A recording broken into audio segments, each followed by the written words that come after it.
Hola, buenas tardes nuevamente. Ahora sí vamos a empezar lo que es el módulo 2. En este módulo vamos a presentar algunas patologías frecuentes en neonatología. Como ya les dije, van a ser revisiones rápidas. No vamos a profundizar mucho, pero sí las cosas básicas que ustedes tienen que saber de las patologías más frecuentes en neonatología. Vamos a empezar por lo que son los síndromes respiratorios.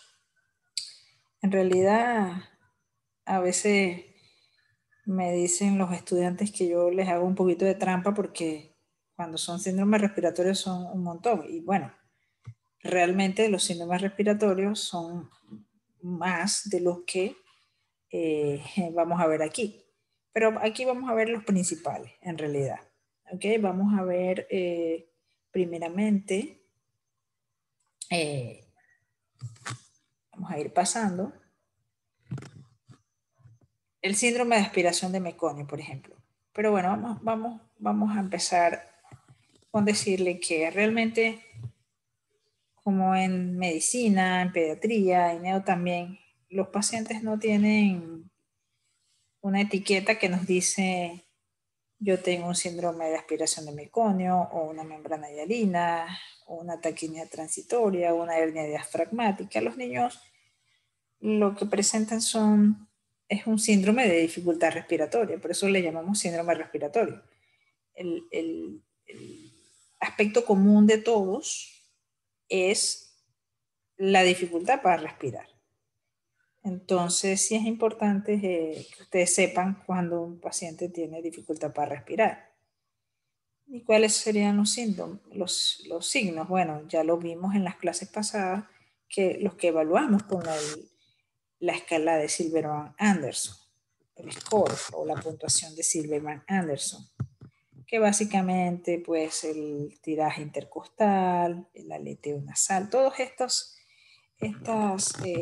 síntomas que evaluamos en esas escalas, que ahora vamos a ver, son los que nos alertan que un niño tiene un síndrome respiratorio o un síndrome de dificultad respiratoria. Entonces, en los niños, pues tenemos que hacer mucha importancia, darle mucha importancia a la parte de la historia perinatal, ¿sí?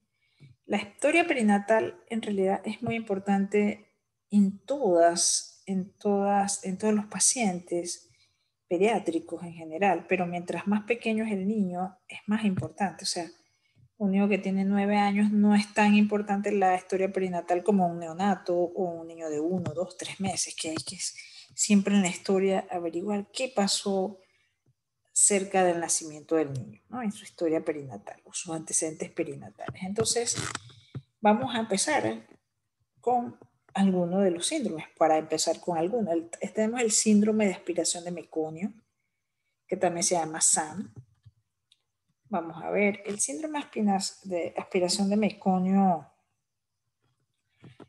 consiste en la inhalación de líquido amniótico tenido de meconio durante pues, el nacimiento del niño. Cerca del 29% de los niños nacen con líquido amniótico meconiano y representan el 3% de los casos de distrés respiratorio neonatal. Gracias a Dios no es tan alto. A pesar de que bastantes niños nacen con líquido amniótico, pues el 3% de todos los síndromes de aspiración son los que son debidos a este síndrome. Y es importante porque un tercio de ellos va a requerir intubación y ventilación. En cuanto a la etiología, en realidad pues es una enfermedad del niño a término o postérmino. Entonces, esa es la clave, niño a término o postérmino, que tiene datos de hipoxia perinatal. Entonces hay un paso del meconio al líquido amniótico, que esto es producido por la misma hipoxia, ¿verdad? Entonces, a su vez, la hipoxia favorecería la eliminación del meconio, estimulando el peristaltismo intestinal y la relajación del esfínter anal. Entonces, esta es la etiología en realidad. La hipoxia favoreciendo eliminación de meconio, porque eso pasa al líquido amniótico, y entonces pues se aspira durante el nacimiento.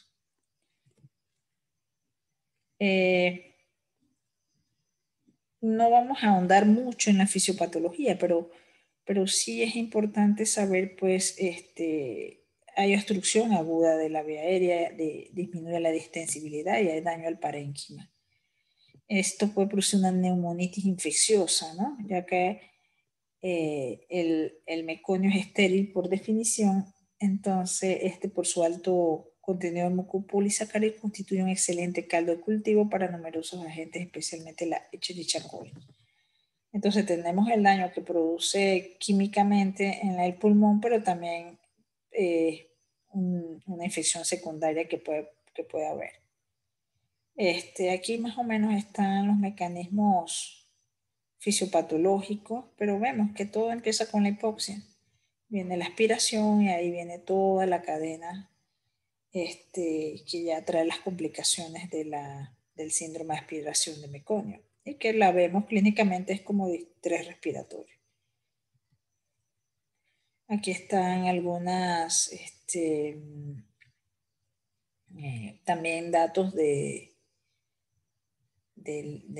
las complicaciones o por qué se producen las complicaciones, ¿verdad?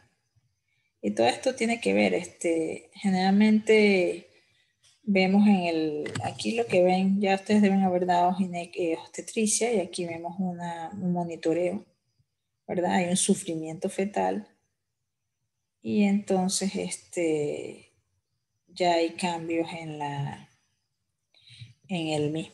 misma estructura de los alvéolos y todo eso, ¿no?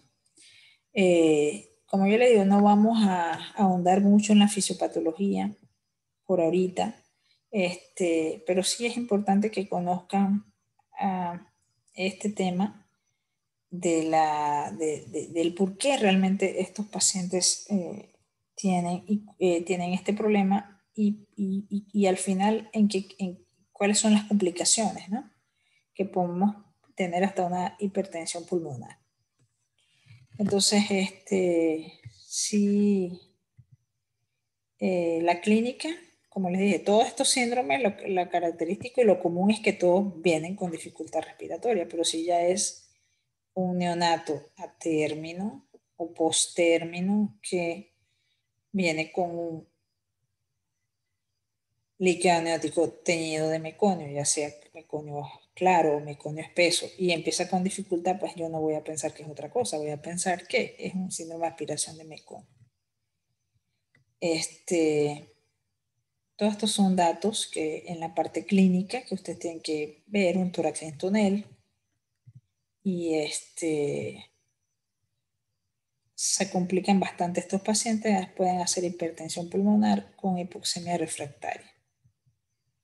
El diagnóstico, como ya les dije, un niño que tuvo hipoxia o hipoxemia intraparto, que hubo que probablemente reanimarlo, que hay meconio.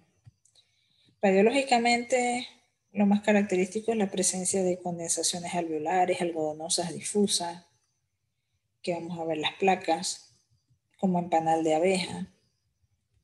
Hay hiperinsuflación pulmonar. El 10 a 40% de los casos suele observarse desarrollo de neumotora o neumomediastina. O sea que es un paciente que se complica bastante. Aquí vemos una placa con síndrome de aspiración meconial, con imágenes algodonosas. Realmente las imágenes algodonosas serían estas que vemos por aquí, alternando con zonas hiperaireadas, que es lo que llamamos el panal de abejas.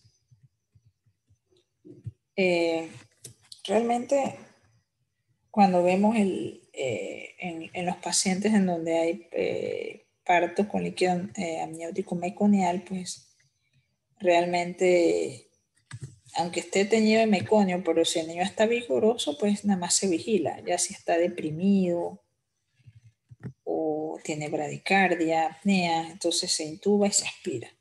Esa es la conducta básica, que es lo que tienen que saber. No todos los pacientes que tienen meconio o líquido meconial, pues hay que aspirarles, hay que aspirar endotraquealmente. Inicialmente debe evitarse la ventilación pulmonar para evitar pues, que el meconio pase a las vías respiratorias. En general, pues el mantenimiento del ambiente térmico óptimo y una manipulación mínima es esencial, ya que estos niños se agitan con facilidad. En general, todos los niños hay que mantenerlos, como vimos en las clases pasadas, un ambiente térmico óptimo para que no pierdan calor en ambientes fríos. Hay que asegurar un mantenimiento de una oxigenación adecuada, una buena presión, corrección de los desequilibrios, acidosis, hipoglucemias y todo lo que tenga. Entonces, básicamente en el síndrome de aspiración de meconio lo que tienen que recordar es eso. Es un neonato a término o postérmino, en donde hay algún grado de hipoxia, monitoreos alterados, evacúan por la relajación del esfínter, evacúan inútero, tiñen el meconio, pasa al líquido amniótico y entonces el niño cuando nace puede aspirarlo y eso es lo que produce la neumonitis y toda la serie de eventos que suceden y que pueden llegar a una hipertensión pulmonar, a una hipoxemia refractaria, incluso la muerte. Entonces, sí es importante que sepan identificar esos niños. Tenemos también como otro de las síndromes respiratorios, la taquipnea transitoria del recién nacido. Probablemente uno de los trastornos más frecuentes es un trastorno bastante autolimitado, benigno. Y en realidad, clínicamente van a presentar lo mismo. Por eso todos los englobamos en síndrome respiratorio. ¿Por qué? Tienen lo mismo. Tiraje, retracción, quejido algunos, aleteo nasal, todos los que vamos a ver ahora en las escalas de Silberman-Anderson, que es como se mide la dificultad respiratoria o cómo se evalúa. Entonces, la taquipnea transitoria del recién nacido, ¿en qué pacientes? Y nos va a ayudar mucho saber, tener los antecedentes perinatales para saber qué tipo de trastornos pudiesen desarrollar los pacientes. Entonces, la taquipnea transitoria del recién nacido consiste en dificultad respiratoria transitoria causada por una resorción diferida del líquido pulmonar fetal. Esto es la etiología o la patología de estos pacientes, ¿verdad? Que no hay una reabsorción del líquido pulmonar. Generalmente es un bebé a término, pero también puede ser en el pretérmino o ahí limítrofe, 36, 37 semanas, nacido por cesárea. Estos niños con bastante frecuencia desarrollan, ¿no?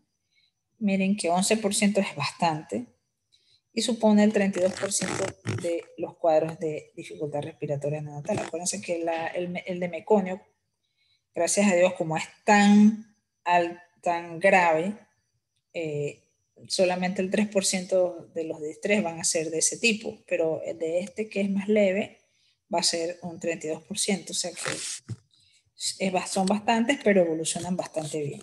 Es una alteración leve, autolimitada, aunque estudios recientes sugieren que pudiera ser un factor de riesgo para el desarrollo ulterior de sibilancias en etapas precoces de la vida. La misma causa no está bien clara, ¿no? Pero se cree, como dijimos, que es el problema de la reabsorción del líquido pulmonar.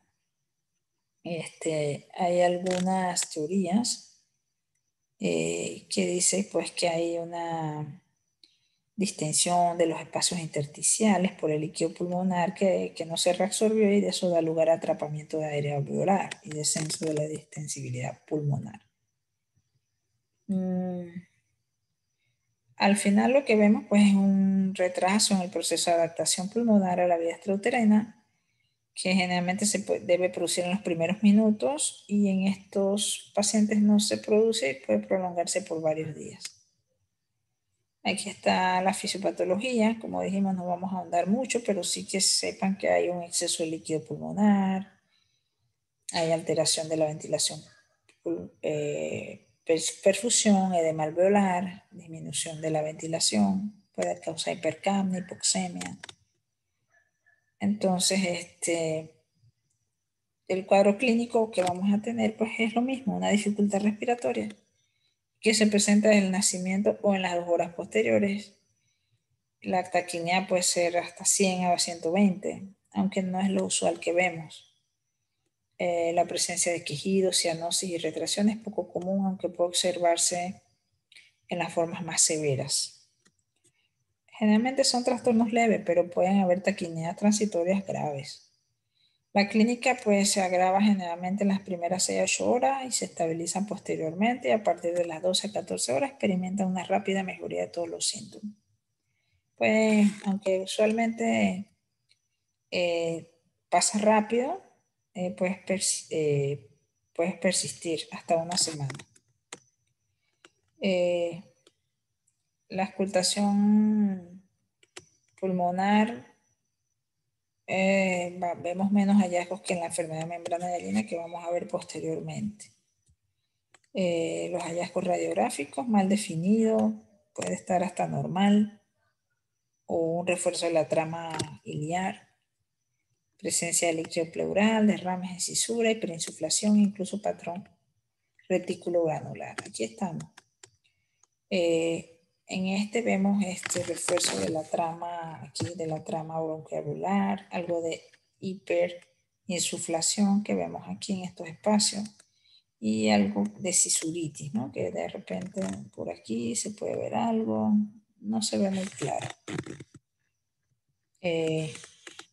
La clínica pues y la radiología son inespecíficas, y también estos mismos hallazgos podemos verlo en la sepsis neonatal o en neumonía, ¿no?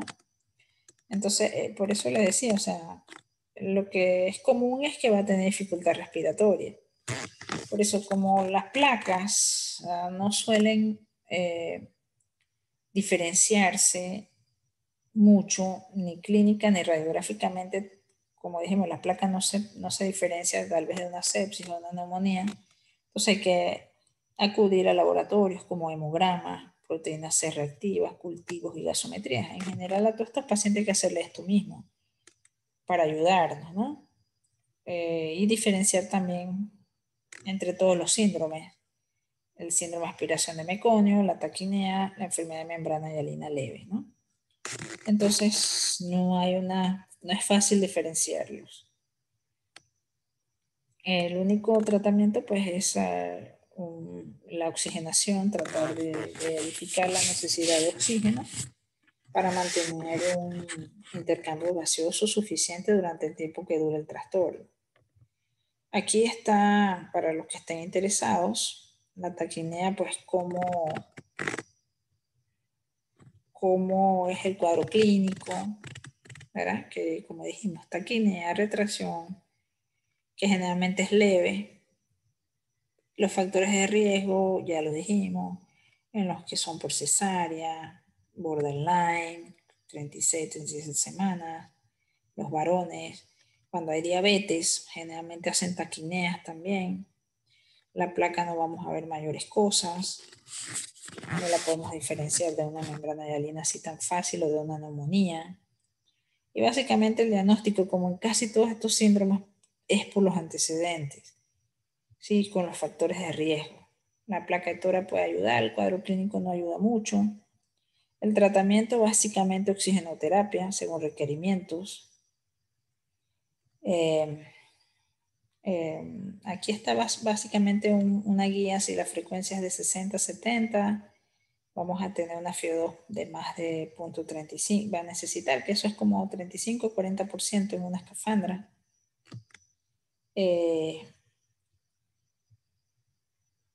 La evaluación generalmente es favorable, así que si el niño va mal, generalmente se trata de otra cosa, una neumonía, una enfermedad de membrana hialina, ¿no? Entonces, generalmente no esperamos que una taquimia evolucione mal. Y aquí, pues acá en la parte de la fisiopatología, ¿verdad? En el retardo de la del aclaramiento del líquido o de la reabsorción del líquido pulmonar, que entonces, que es transitorio, pues causa todo este tipo de problemas. Entonces aquí vemos la taquipnea y el SAM entre los dos que hemos visto hasta ahorita, y vemos que se diferencian es básicamente en el antecedente, en la historia. La exploración, no hay, en los dos va a haber taquipnea. Acá vemos el tema de que el cuerpecito tenía de meconio o algo, uno sabe que ya hay algo de meconio. Y en la radiografía de tórax, pues sí hay un poco de diferencia entre los dos. Pero no hay mayor forma de hacer la diferenciación. El otro síndrome respiratorio que vamos a ver es la enfermedad por déficit surfactante, un EDS que llamamos, o enfermedad membrana hialina. Y otra vez, o sea, es lo mismo, un síndrome de dificultad respiratoria. ¿Cómo voy a sospecharlo? Bueno, depende de la historia. Es propio del recién nacido pretérmino. Es casi exclusivo en menores de 35 semanas. O sea que es raro que un niño de más de 35 nos vaya a hacer una enfermedad membrana hialina, ¿no? Entonces eso es muy importante en estos síndromes respiratorios, ¿verdad? Antes se le llamaba enfermedad membrana hialina. Los síntomas comienzan al poco tiempo de nacer con dificultad respiratoria. La epidemiología, como dijimos, el 5 a 10% de los pretérminos la presentan y es más frecuente mientras menos edad gestacional tenga el paciente, obviamente. Y presentándose sobre todo en menores de 32 semanas, ¿no? Imagínense, en niños pequeños de menos de 1500 gramos, en la mitad de ellos, el 50% va a tener una enfermedad de membrana hialina. Entonces, según las semanas, entre las 28, menores de 28 semanas, es altísima la incidencia, de 30 a 32, un poco menos, y muy poco en mayores de 34 semanas. Entonces, mayor también en varones y en los cesáreas y segundos gemelos. Pero aquí, otra vez, la historia es importante, la historia perinatal.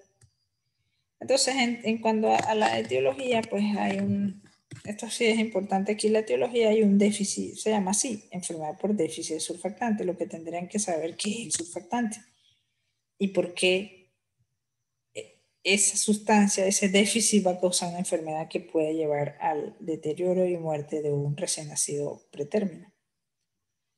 Hay disminución de la síntesis, puede haber aumento de la inactivación o alteraciones cualitativas, ¿no?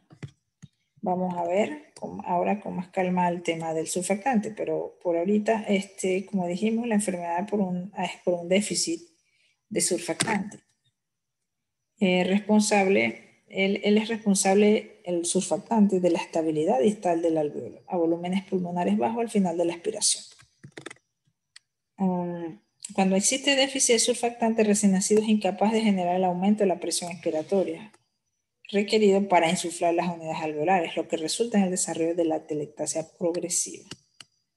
Sabemos que el surfactante comienza su producción a partir de las 24 semanas y en general está presente insuficiente en los pulmones a partir de las 36. Obviamente por eso es que es poco probable que un niño de más de 35 o 36 semanas va a tener esta enfermedad. ¿Qué es el surfactante? Pues es una mezcla de lípidos y proteínas, ¿no? Que son sintetizados por los neumocitos tipo 2, almacenados en los cuerpos lamelares y secretados en los alveolos. Su síntesis depende en parte de la temperatura, el pH, todo eso. Y sabemos que la asfixia, la hipoxemia, la hipotensión y el enfriamiento pueden suprimirla. Aquí también es para que vean pues cuál es el papel del surfactante, revisen bien qué es lo que hace el surfactante en el alveolo, por qué es tan importante. Esa pérdida de función tensoactiva causa un colapso alveolar, toda la pérdida de la capacidad residual, hay dificultad para ventilación, hay entonces alteración de la relación ventilación-perfusión por la aparición de atelectasia, el pulmón se hace más rígido, se colapsa y hay aumento del trabajo respiratorio, ¿no? Ven que todos dan la misma signos y síntomas, pero por mecanismos diferentes. La dificultad es progresiva, generalmente rápidamente, en las primeras 6 horas. ¿Cuáles son los síntomas? Pues el quejido. ¿Por qué el niño se queja? Pues, ¿por qué hay un quejido? Porque hay un esfuerzo compensatorio para prevenir el colapso alveolar al final de la expiración. La aleteo nasal es para disminuir la resistencia de la vía aérea. La retracción por disminución de la compliance pulmonar. La taquinea es para cortar el tiempo expiratorio y reducir la pérdida de volumen pulmonar. Se puede producir cianosis también. El diámetro AP del tórax está disminuido, al contrario del SAM, que el síndrome de aspiración de Marconi está aumentado ese diámetro. Estos son algunos estudios que se hacen, que eso lo deben haber visto en obstetricia, el test de Clemens, que ya es, no sé si eso todavía se hace, en donde se ve pues el estudio de madurez pulmonar fetal. Aquí hay otra forma de ver esa madurez.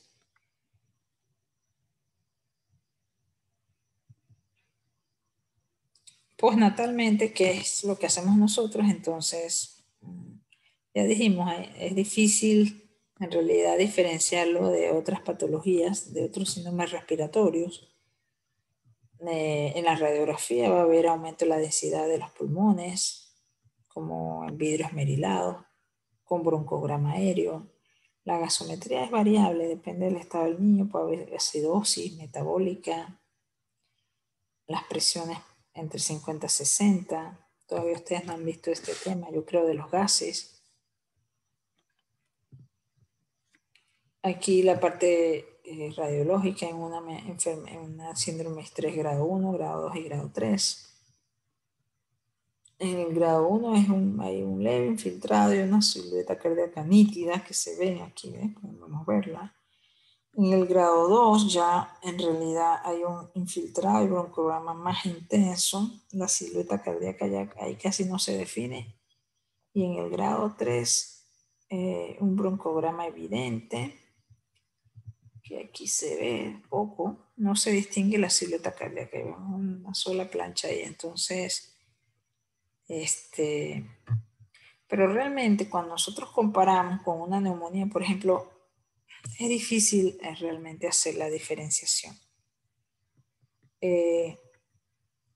Si estamos sospechando que un niño va a ser prematuro, pues debe ir a una instalación donde hay un adecuado manejo de estos pacientes y tratar de prevenir y manejar bien el parto, la amenaza de parto prematuro. Se ha preconizado mucho el uso de corticoides antinatales para acelerar la madurez pulmonar. Se puede usar la betametasona o la dexametasona, uno de esos dos. Me imagino lo revisaron en obstetricia. Siempre el ambiente térmico, el calorcito que debe estar, verificar que tenga un buen equilibrio hidroelectrolítico, evitar cambios bruscos de volemia, de presión, el equilibrio ácido-base. Todo esto es importante en estos pacientes. El tratamiento, en ciertos casos, bueno, eso hay protocolos en cada institución donde se utiliza un surfactante exógeno. Dependiendo de la institución, hay diferentes marcas. Survanta es una marca, Exosurf también hay otra marca, hay diferentes. Generalmente se calcula según el peso, 4 ml o 4 ml por kilo en los mayores de 1 kilo, perdón. La mayoría de los casos se usa 2 dosis y puede usar hasta 4 dosis.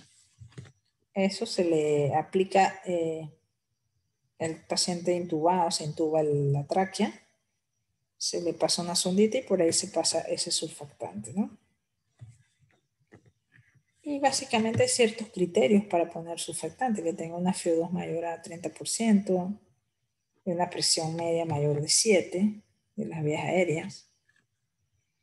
Hay que ser muy cuidadoso cuando se pone surfactante porque es cierto, ayuda bastante, pero también puede causar neumotoras, complicaciones, o sea, se puede romper el pulmón.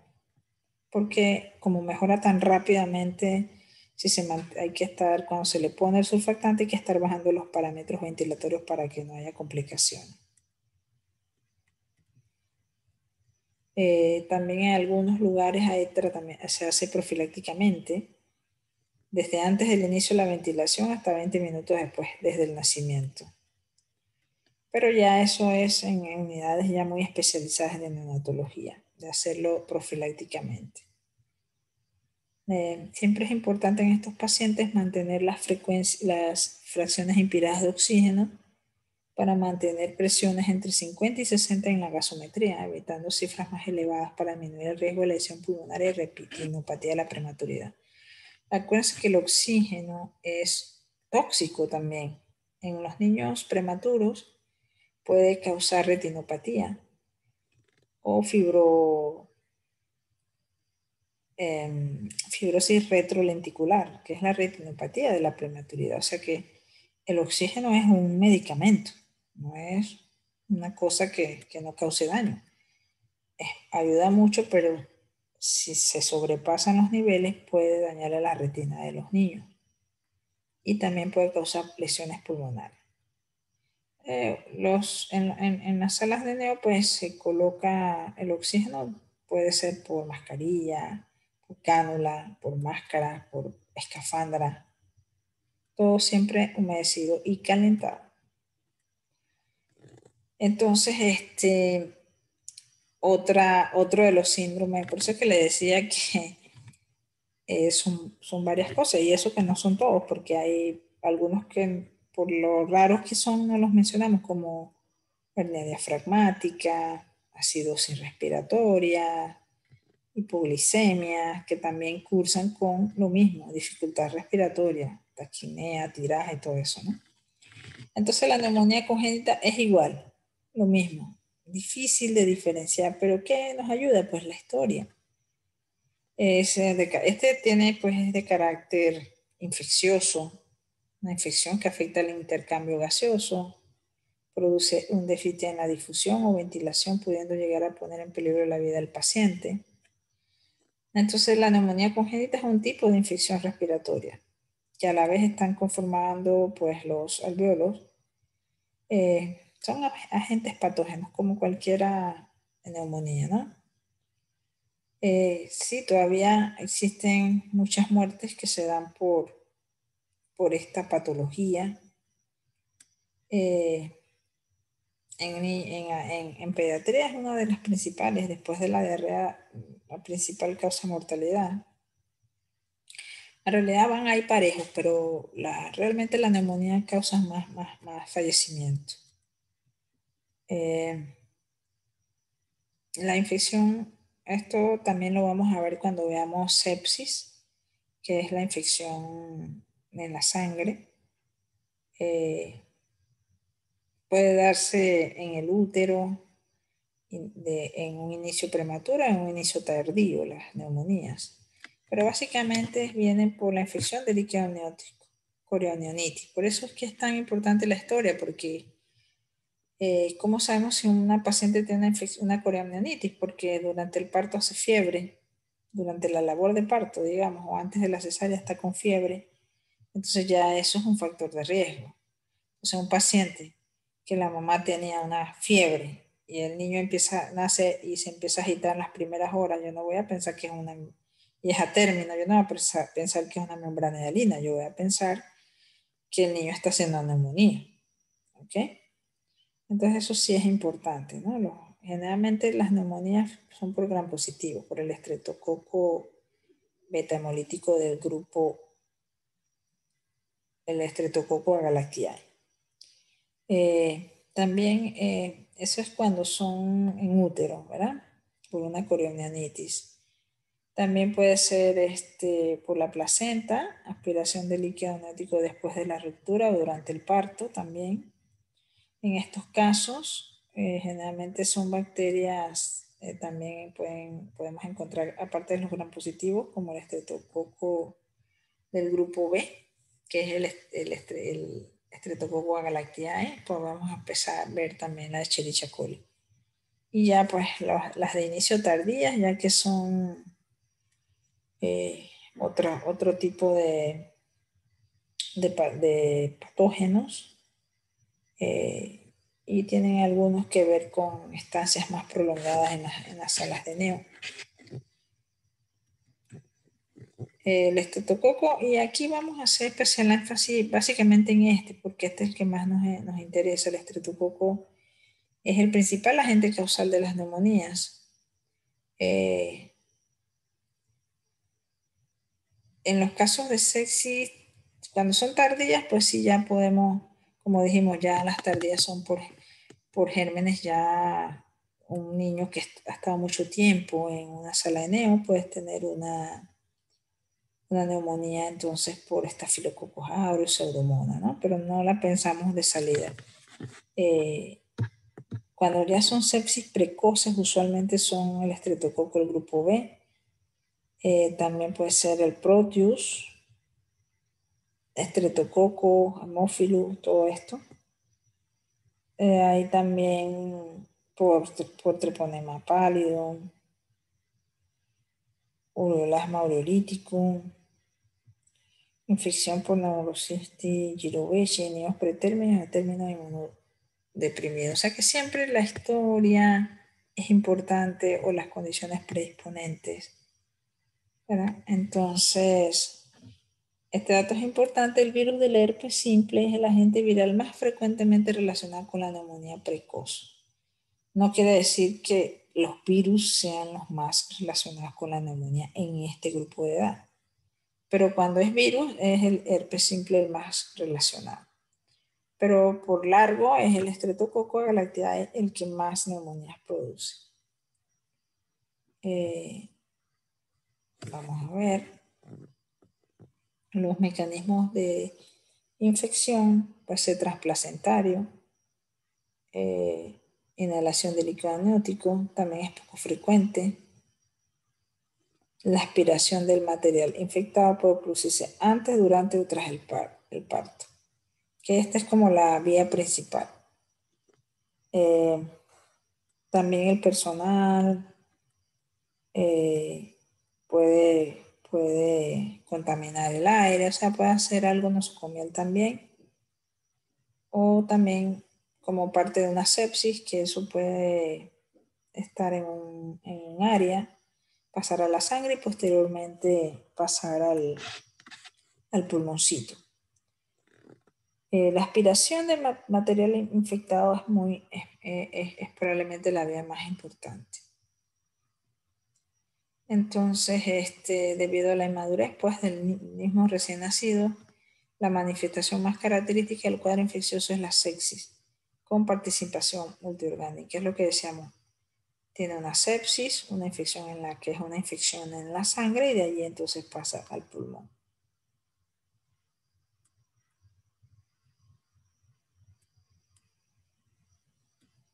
En cuanto al diagnóstico, más que todo la historia, como ya les dije, y la clínica con frecuencia también puede ayudar a esclarecer el diagnóstico. Usualmente radiológicamente vamos a ver es más o menos a los 3 días, las 72 horas.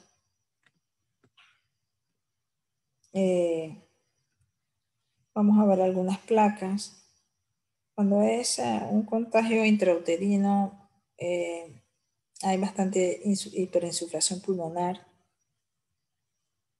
Cuando es postnatal, como otra bronconeumonía, parches, límites mal definidos. Los patrones radiográficos a veces no ayudan tanto. Como dijimos, a veces la membrana hialina, las placas no se diferencian mucho con una taquinea o con una neumonía. Entonces, por eso hay que ayudarse también por los laboratorios. Así que todos estos pacientes que ustedes van a admitir a neo, acuérdense, primero le hacen si es recién nacido a término adecuado, post-término adecuado, o pequeño o grande para la edad gestacional, y después su síndrome de dificultad respiratoria,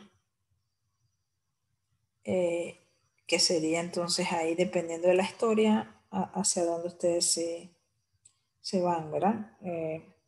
Generalmente hay neumonías por cándida en niños que tienen displasia broncopulmonar, infiltrados intersticiales bilaterales, podemos tener con clamidia trachomatis.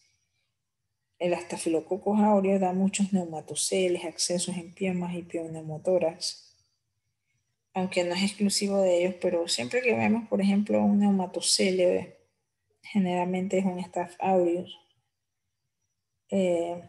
Y algunos otros cosas ya más específicos, como infiltrado difuso, en neumonías por neumocitis carina en los inmunodeprimidos, ¿no?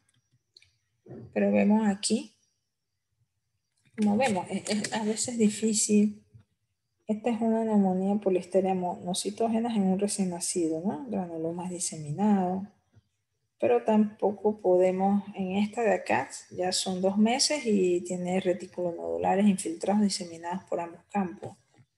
Entonces realmente las placas de tórax no nos ayudan a saber qué germen es.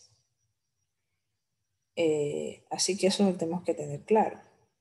Por ejemplo, aquí hay una neumonía por un estreptococo del grupo B, y acá una neumonía por una aspiración de meconio. Entonces van a encontrar que las placas, por la placa no se van a dar cuenta, pues en algunos casos con un neumatocele, un estafilococo, algo así, puede ser, pero en general con la placa sabremos que tiene infiltrados, pero no sabemos si es un infiltrado de un síndrome de aspiración de meconio, que hacen neumonías o es una neumonía congénita. Eso es difícil por la placa. Ahí vale mucho el tema de la historia. El tratamiento de las neumonías congénitas, pues es básicamente ampicilina, gentamicina, y la duración generalmente de 10 a 14 días. Dijimos para gérmenes nosocomiales, entonces vancomicina si es staph, o si hay gran negativo se le añade un aminoglicósido. Y si es clamidia, la trataremos con eritromicina. Si es el virus del herpes simple, aciclovir. Y en el caso de pseudomonas, pues la pauta más adecuada será la combinación de dicarcilina con una aminoglicósido. Virus sincitial, no hay muchos tratamientos. Hasta ahorita la ribavirina. El pronóstico, bueno, depende del germen. Si es algo muy rápido, el pronóstico es peor. También si el niño es más prematuro, también el pronóstico es peor. Con el estreptococo del grupo B, las tasas de mortalidad pueden ser hasta el 70 al 100%. Se producen las primeras 48 horas de vida desde el inicio del cuadro. Entonces, si ven, es muy importante conocer la historia.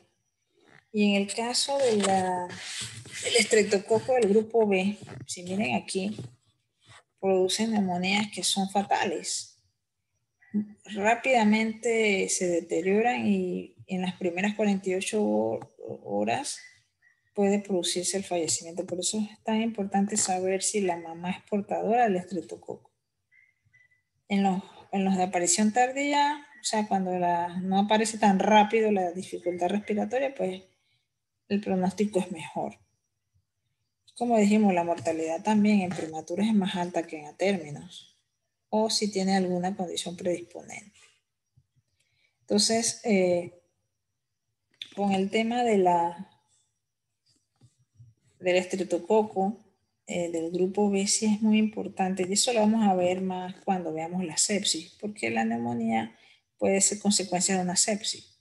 Así que no vamos a andar mucho sobre cómo ustedes pueden ver el riesgo que tiene una mamá, digo, que tiene un niño de hacer sepsis o neumonías si su mamá está colonizada en la área vaginal por el estafilococo del grupo B.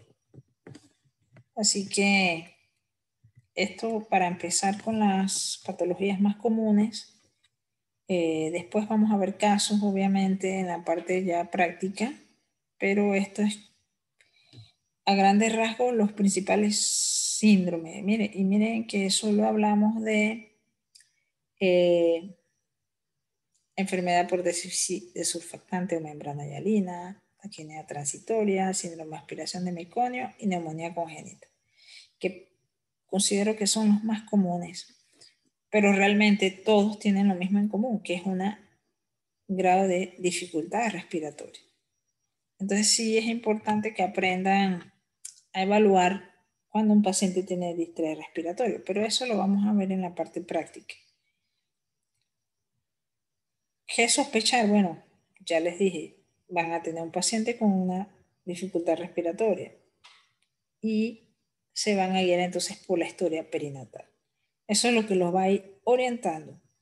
Sin embargo, o sea, no quiere decir que un paciente no pueda tener algo que tal vez la historia no nos orienta, pero no es lo usual, ¿no? No vas a tener usualmente un síndrome de aspiración de meconio en un prematuro. Generalmente en el prematuro lo que vamos a tener es